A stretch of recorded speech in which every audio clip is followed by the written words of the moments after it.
सभी को नमस्ते। आपका हिंदी प्रज्ञा चैनल पर स्वागत है। हम छंद पढ़ रहे हैं। आज एक इम्पोर्टेंट छंद है शार्दूल विकर्णित छंद। तो इसके पहले हम लक्षण देखते हैं और फिर इसको उदाहरण से समझने का प्रयास करेंगे। लक्षण इसके है, देखो सम है, यानी कि इसके सभी चरणों में समान वर्ण है। फिर साधारण है, अर्थात 26 या 26 से कम वर्ण जिसमें होते हैं वो साधारण होता है, तो इसमें 26 से कम वर्ण है इसलिए साधारण है। गणबद्ध, हम इसमें गणों की गणना करेंगे, जैसे कि मगण, सगण, जगण, सगण के योग से जो होते हैं, तगण, तगण और एक गुरु वर्ण के योग से इसमें 19 वर्ण होते हैं, तो हम इन गणों की गणना इसमें करेंगे, इसलिए गणबद्ध है। सभी चरणों में इसी प्रकार के गण होंगे और वर्णिक छंद है क्योंकि हम वर्णों को गिन रहे हैं, मात्राओं को नहीं गिन रहे हैं। तो देखो इसके प्रत्येक चरण में मगण, सगण, जगण, सगण, 2 तगण और 1 गुरु। मगण, सगण, जगण, सगण, 2 तगण है, तगण, तगण और 1 गुरु वर्ण के योग से 19 वर्ण होते हैं। इसमें 12 और 7 वर्णों पर यति होती है।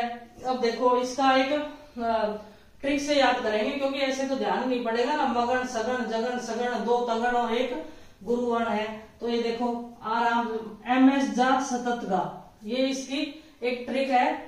आप चाहे तो कोई भी ट्रिक बना सकते हैं अपनी तरह से, जो आपको आसानी से याद हो ना उसका उपयोग आप कर सकते हैं। एम एस से देखो मगण, सगण, जैसे जगण, ये देखो एम से क्या हो गया मगण, मगण हो गया। एस से क्या हो गया सगण, सगण, जैसे क्या हो गया जगण, जगण, से क्या हो गया फिर सगण, सगण और तगण, तय, तय 2 बार आया तो यानी कि 2 बार तगण और ये एक वैसे गुरु वर्ण, गुरु आ गया, गुरु वर्ण आ गया।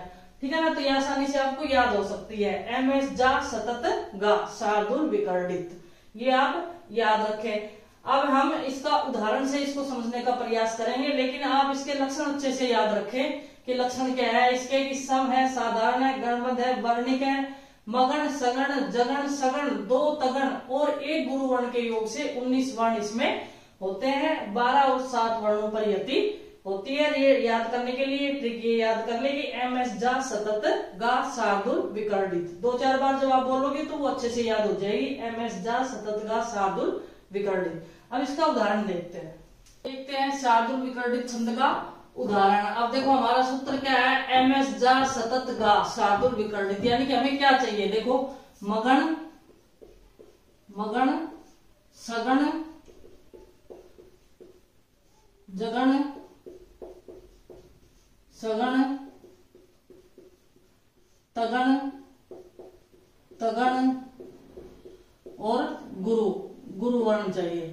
ठीक है ना, हमें इस तरह से वर्ण चाहिए। अब इसमें देखते हैं मा तारा, देखो इसमें यहां कैसे आएगा मा तारा मगण में, फिर यह माता रा जब आने से लेगा जब करते तो सगण में स लेगा, स लघु, लघु गुरु, फिर जगण में जय भान है, यानी कि लघु गुरु लघु, जय भान है, फिर स लेगा, लघु लघु गुरु, फिर तारा जय, तारा जय और गुरु वर्ण। हमें इस क्रम में वर्ण चाहिए, जैसे कि हमने ऊपर देखा ना मगण, सगण, जगण, सगण, तगण, तगण और गुरु वर्ण हमें चाहिए। तो हमने ये लगा लिया ऊपर कि किस क्रम में वर्ण चाहिए। तो अब देखते हैं यहाँ पर माँ विद्यावरदायिनी भगवती तू बुद्धि का दान दे, माँ अज्ञान मिटा हरो तिमिर को, 2 ज्ञान है शारदे। अब इसमें देखते हैं हम, देखिए अब सबसे पहले हमें चाहिए मगण, मगण का मा ता रा, देखो ये विद्या। अब ये विद्या को ऐसे भी लिखते थे, ये देखिए आप विद्या, विद्या ये भी लिखते हैं। तो इसमें द और द के योग से ये द बना है, ठीक है ना। तो ये पर यहाँ पर ये स्वर रहित वर्ण है तो ये गुरु वर्ण हो गया, ठीक है ना। तो ये यहाँ पर गुरु वर्ण हम गिनेंगे, तो ये हो गया मगण, क्या हो गया ये मगण। अब सगण चाहिए तो स लेगा, स लेगा, ये हो गया सगण।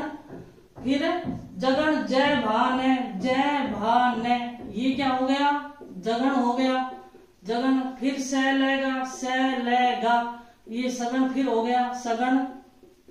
फिर ता रा जय, अब ये भी यहाँ पर भी आधा ध है और ये छोटे उ की मात्रा है तो ये क्या गुरुवर्ण हो जाएगा। ठीक है, तो ये तगण हो गया, तगण। फिर दोबारा फिर ता रा ज, तगण। फिर तगण हो गया, तगण, और ये गुरुवर्ण हो गया। ठीक है, ये गुरुवर्ण हो गया है। तो ये इस हिसाब से एकदम सही छंद है।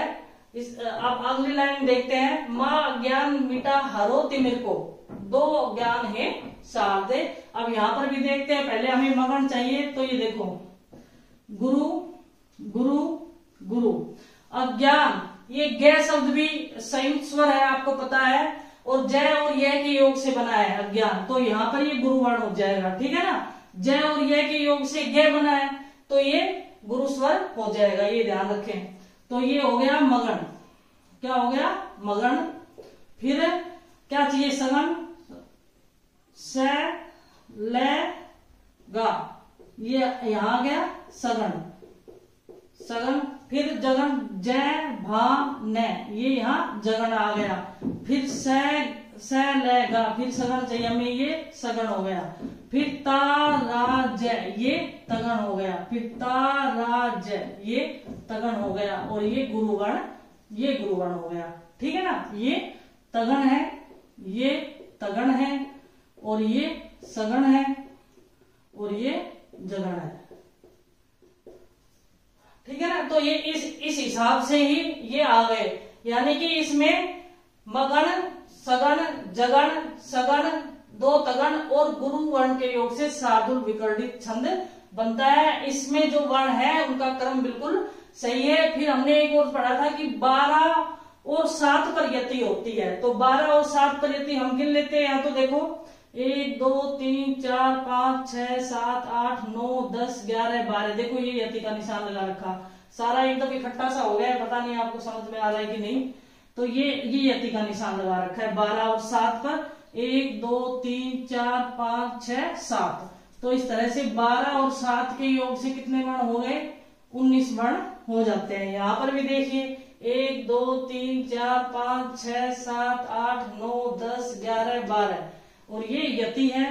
फिर 1 2 3 4 5 6 7, तो यहाँ पर भी 12 और 7 के योग से 19 वर्ण आ रहे हैं। तो ये शार्दूल विकर्णित छंद इस क्लास में इसमें इतना ही देखेंगे। ये आपको अच्छे से समझ में आ गया है। ज्यादा उदाहरण की इतनी जरूरत नहीं है, क्योंकि हमें लक्षण याद होने चाहिए, हमें ये ट्रिक याद रहेगी, इसके लक्षण याद रहेंगे तो हम आराम से कोई भी कर सकते हैं। जैसे लड़ जा सतत गा, मुझे तो आसान लगती है ये ट्रिक, आपको कोई और अच्छी बनानी आए तो आप बना सकते हैं। शार्दूल विकर्णित, और ये इसके उदाहरण हमने इस कक्षा में देखे। तो इस कक्षा में इतना ही। अब हमारा एक दो छंद और बचे हैं जो हम करेंगे।